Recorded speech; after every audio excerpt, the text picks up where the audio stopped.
काय नाव माझं विश्वास वैद्य. मी राहतो तुळशीबागवाले कॉलनी, सहकार नगर, म्हणजे साऊथ एंड ऑफ पुणे.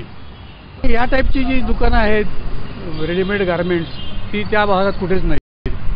त्यामुळे आता मी गाडी लावले बरीच मागे, इथून एवढं चालत ते गर्दी आणि वन वे या सगळ्या प्रकारामुळे गाडी कुठे लांब लावणं परवडतं, इथून चालत हे करायचं.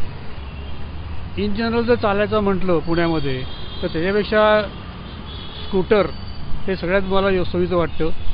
चालताना काय होतं, इतर गर्दी, धक्काबुक्की, लोकांना इतर घाई असल्यामुळे त्यांचं पळापळ, त्यामध्ये माझ्यासारख्या माणसाला चालायला तितकं कम्फर्टेबल होत नाही.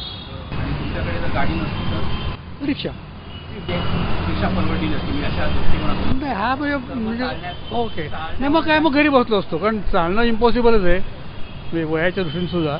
एक 15-20 मिनटं ठीक आहे, पण नाही तर